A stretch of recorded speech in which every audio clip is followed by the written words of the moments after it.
So I'm going to talk to you in this section about how focusing on yourself increases anxiety. When individuals who feel anxious in social situations enter such situations, they usually feel fear because they believe that others will judge them negatively.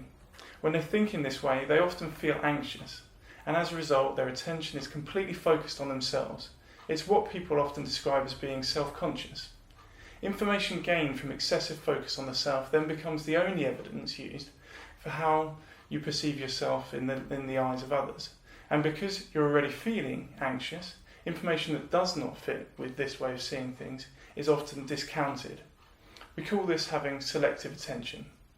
There are three ways that using internal sensations can be problematic and can increase your negative views of yourself. 1. If you're relying on the internal feeling of anxiety, then you might take that as evidence that others must see you as anxious. So the rule, if I feel anxious, I must look anxious. This can then magnify how small bodily changes are viewed by others. For example, one client felt that a slight quiver in her voice meant that others thought she sounded like she was permanently on that high voice you get that helium gas gives you. Another problem, or number 2, is that due to all this self-focus, after a while clients can create an image of themselves that captures their worst fears of how they look to others. For example, one client felt that her cheeks puffed out like a hamster with tomato red cheeks when she blushed. Rather than seeing herself as a little anxious, but not in an overtly noticeable way, she really believed this kind of overly negative caricature of what she looked like.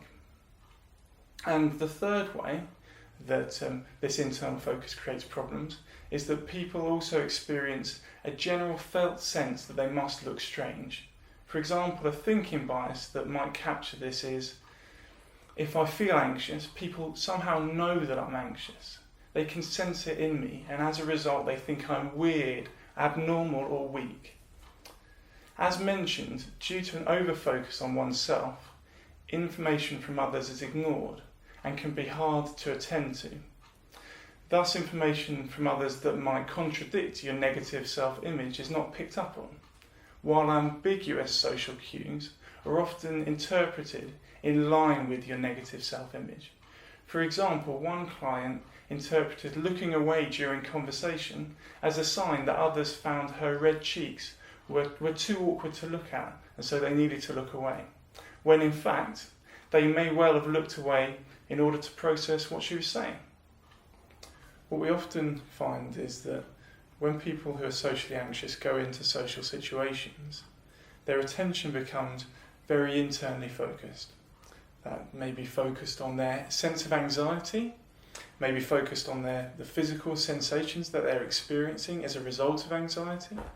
It may be focused internally more mentally, so in the mind, really kind of overthinking what other people are thinking of them, or creating this negative image of how other people see them.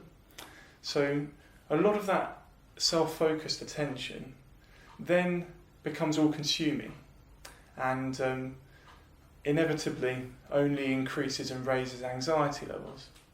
So one of the activities, or one of the ways to begin to break out of that closed loop of being internally focused, is to start redirecting your attention or shifting your attention outside of just being focused on your body or focused on your thoughts, but really then moving to interacting with the environment and really focusing on the environment.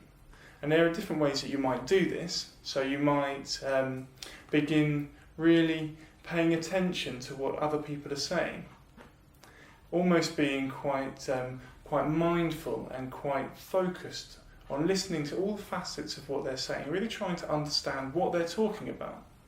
Because that can be really helpful as a way of moving your attention from over-focusing on yourself. And when you over-focus on yourself, it only ever makes you more self-conscious and more anxious. So you might pay more attention to what other people are saying, or you might, if you're in a group of people, you might really pay attention to the interactions between people. What's the conversation topic that's being talked about? Rather than what do I look like, what do other people think of me? maybe concentrating more on what are others talking about and what do I think about that topic that they're discussing.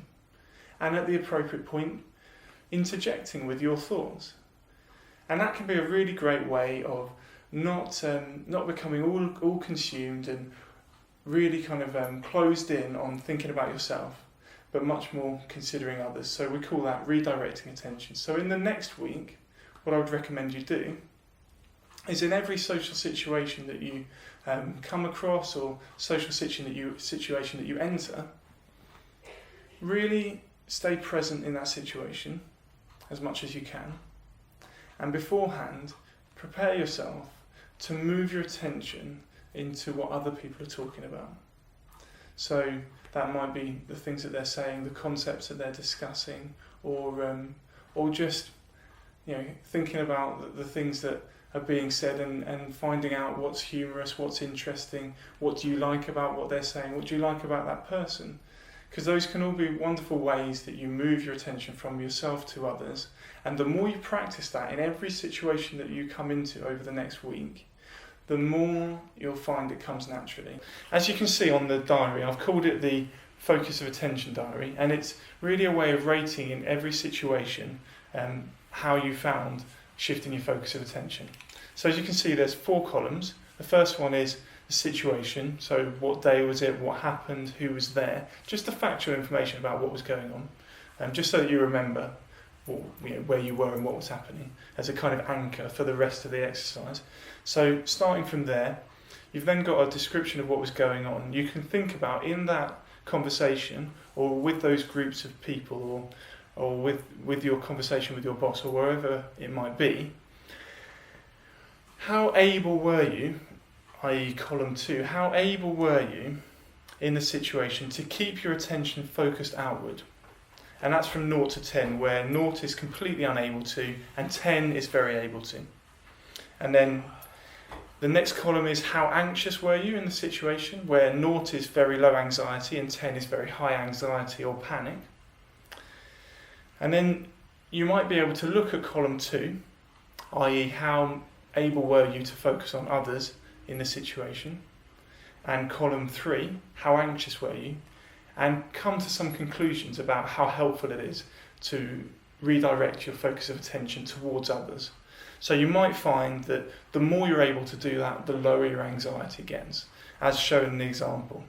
So for the 4th column, what did you learn? Is there any correlation between how well you focused your attention outward and your anxiety? As written in the example here, anxiety goes down when I focus outward. But there might be other learning points that you'd get from this, so you can just write a few sentences about how you found the social situation in relation to focusing outward and your anxiety levels.